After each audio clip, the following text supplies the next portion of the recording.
तो नेटफ्लिक्स पर एक नई क्राइम थ्रिलर आई है, रात अकेली है, द बंसल मर्डर्स। अब सवाल ये है कि क्या इसे अपने वीकेंड वॉच लिस्ट में शामिल किया जाए। चलिए इसी का पता लगाते हैं। देखिए, हर नई क्राइम थ्रिलर का वादा तो यही होता है, एक गहरा, एकदम उलझा हुआ रहस्य, है ना। पर सवाल ये है कि क्या रात अकेली है, द बंसल मर्डर्स, इस वादे पर खरा उतरती है। तो आइए इस केस की परतें एक एक करके खोलते हैं। तो चलिए केस फाइल खोलते हैं।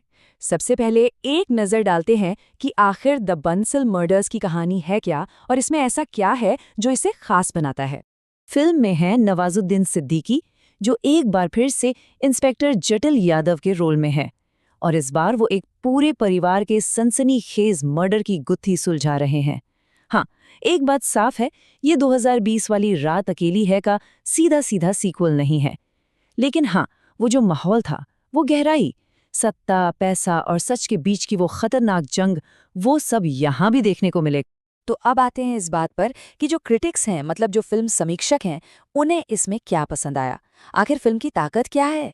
अब देखिए, रॉटन टोमेटोज पर 70% की रेटिंग ये अपने आप में बहुत कुछ कहती है। मतलब साफ है, ज्यादातर क्रिटिक्स को फिल्म अच्छी लगी, उन्होंने इसे सराहा। पर ये कोई परफेक्ट फिल्म नहीं है। ये एक ऐसी फिल्म है जिसने तारीफें तो बटोरी, लेकिन साथ ही कुछ सवाल भी खड़े कर दिए। जैसे कि ये कोट कहता है, क्रिटिक्स ने फिल्म के बड़े कैनवास की तारीफ की है। मतलब ये सिर्फ एक कातिल कौन है वाली कहानी नहीं है। नहीं, ये समाज में जो क्लास का फर्क है, जो करप्शन है और सिस्टम की जो नाकामियां हैं, उन सब पर भी एक बहुत तीखी टिप्पणी करती है। फिल्म की सबसे बड़ी ताकत वो है नवाजुद्दीन सिद्दीकी। उनका जो दमदार परफॉर्मेंस है ना, वो कहानी को एकदम बांध कर रखता है।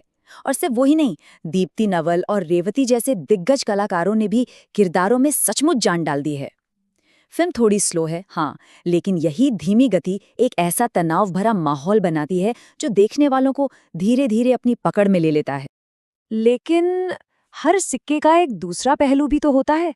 जहां इतनी सारी खूबियां हैं, तो कुछ कमियां भी होंगी, राइट। तो चलिए अब जरा नजर डालते हैं कि फिल्म कहां-कहां थोड़ी लड़खड़ाती है और क्रिटिक्स ने किन बातों पर उंगली उठाई है। तो सबसे बड़ी शिकायत जो आई है, वो है फिल्म की धीमी रफ्तार को लेकर। देखिए, एक थ्रिलर से उम्मीद क्या होती है, तेज रफ्तार है ना।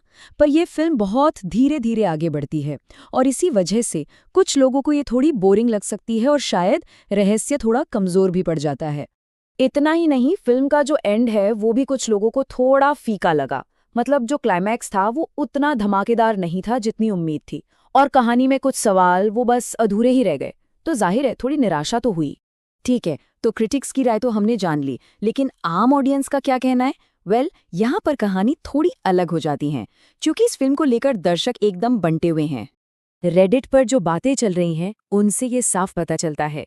एक तरफ वो लोग हैं जिन्हें सिद्दीकी का काम और फिल्म की स्मार्ट स्क्रिप्ट बहुत पसंद आई, तो वहीं दूसरी तरफ कुछ लोग रहस्य के खुलासे से काफी निराश थे, और उनका मानना है कि पहले वाली फिल्म इससे कहीं बेहतर थी।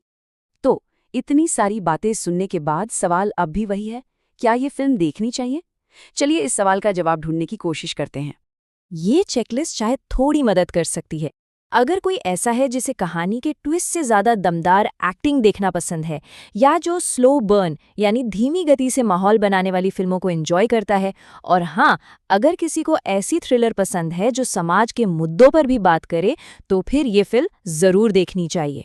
तो कुल मिलाकर कहें तो द बंसल मर्डर्स एक ऐसी क्राइम थ्रिलर है जो ब्लॉकबस्टर एक्शन से ज्यादा किरदारों की साइकोलॉजी, उनकी मानसिक स्थिति पर फोकस करती है। ये एक गहरी और सोचने पर मजबूर कर देने वाली फिल्म है, फॉर श्योर। तो आखिर में एक सवाल छोड़ जाते हैं, क्या एक रोमांचक मंजिल ज्यादा जरूरी है, या एक सोचने पर मजबूर कर देने वाला सफर। रात अकेली है, द बंसल मर्डर्स यकीनन एक सफर पर ले जाती है। अब ये फैसला देखने वालों का है कि उन्हें इस सफर पर जाना है या नहीं।